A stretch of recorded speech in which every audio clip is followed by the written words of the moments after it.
السلام علیکم ورحمۃ اللہ وبرکاتہ۔ الفاروق پبلک اسکول کی سالانہ تقریب میں علماء کرام اور ماہرین تعلیم کا خطاب۔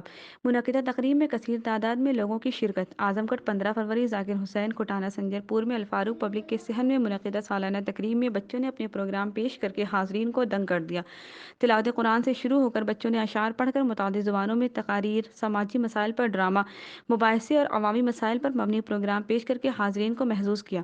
فیض احمد فیض سے لے کر حبیب جالب کے کلام کو بچوں نے خوبصورتی سے سامعین کے سامنے پیش کیا۔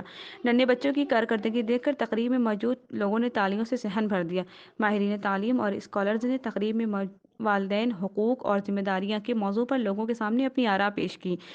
تقریب کے صدر مولانا طاہر مدنی صاحب، مہمان خصوصی پروفیسر ڈاکٹر محمد خالد صاحب، معزز مہمان عمیر الصدیق صاحب، خصوصی مہمان ڈاکٹر سنبل صاحبہ اور قاری سلمان صاحب نے اس موضوع پر لوگوں سے خطاب کرتے ہوئے بچوں کی ہمہ ترقی کے طریقے بتائے اور والدین اور سرپرستوں کی ذمہ داریوں پر روشنی ڈالی۔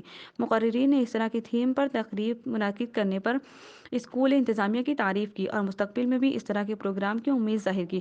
ڈاکٹر اشفاق احمد صاحب کی کتاب یہ داغ داغ کہانی بھی ریلیز کی گئی۔ الفلاح فاؤنڈیشن کے بانی ذاکر حسین کو عوام کے لیے مفت خون کے عطیہ کے ذریعہ ہزاروں مریضوں کی زندگیاں بچانے پر اعزاز سے نوازا گیا۔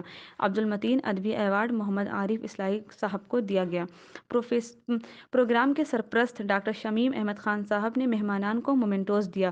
آنے والے لوگوں نے تقریب کے منتظمین کی بہت تعریف کی اور اس طرح کے پروگرام کا انعقاد کی ضرورت کا اظہار بھی کیا۔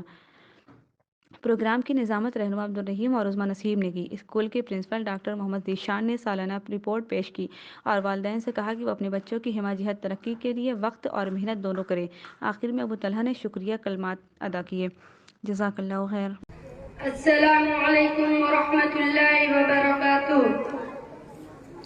اے بیٹی